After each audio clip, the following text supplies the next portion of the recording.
Hi, I'm Kelsey with White Cottage Boutique, here to show you how to glaze your painted furniture. So what we've got here is a chair that's been painted with do-it-yourself chalk paint, then waxed with Annie Sloan clear wax. And then I'm going to show you how to glaze it to add that extra character to the piece. There are a couple different ways to glaze furniture. Each one creates a different look. The one I like the most is really just applying a dark color in all the cracks, and then the rest of the piece is really clean.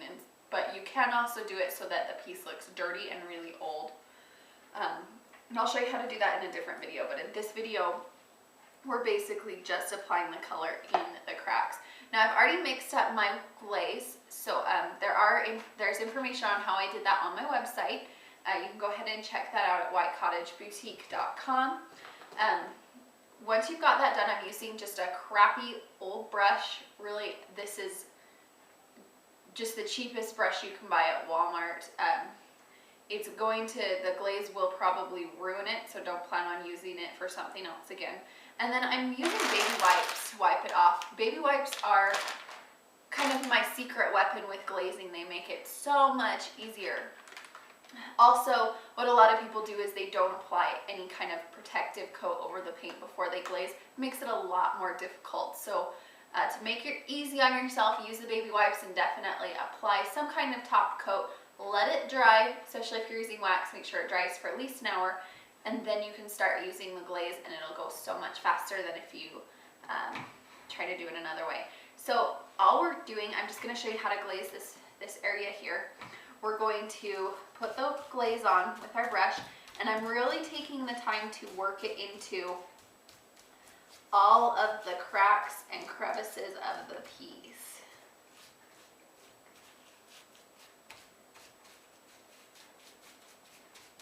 And I'm just going to show you a small section so you can get an idea of how to do it.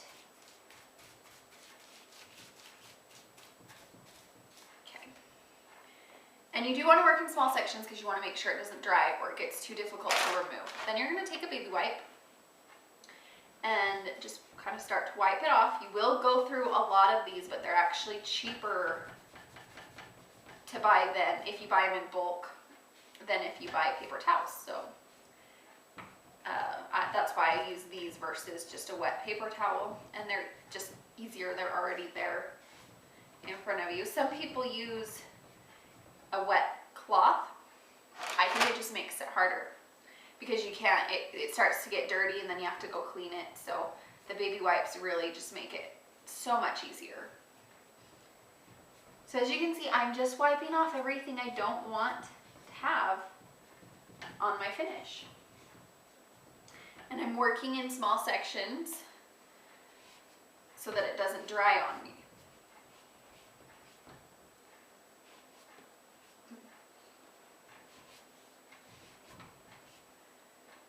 Excuse me.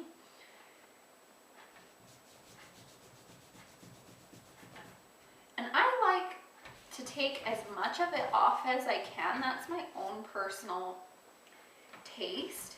I really just like it to be in the cracks, so I really work at it to get as much off as I can get off.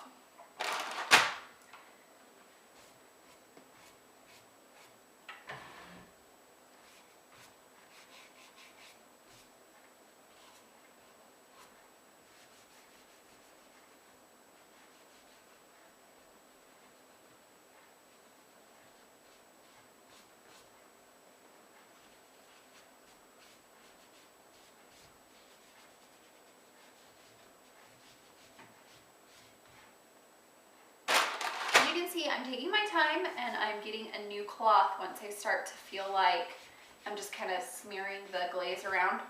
Then I'm switching out to a new clean wipe.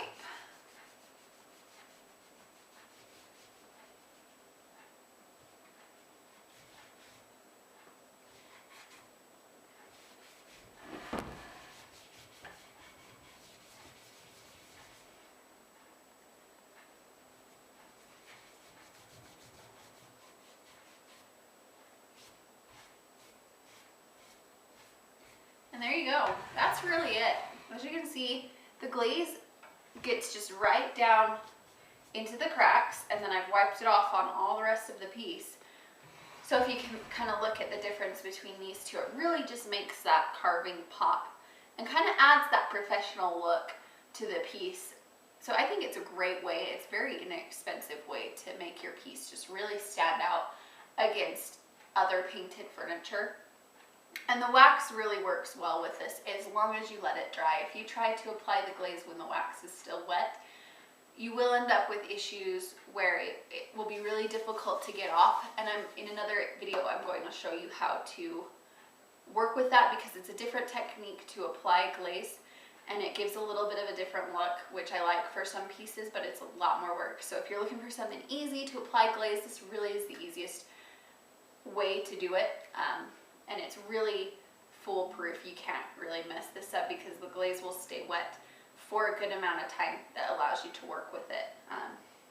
So yeah, again, as always, if you have questions, if you need help with a specific piece, I'm always here to help. Just contact me through my website, whitecottageboutique.com/contact. Thanks.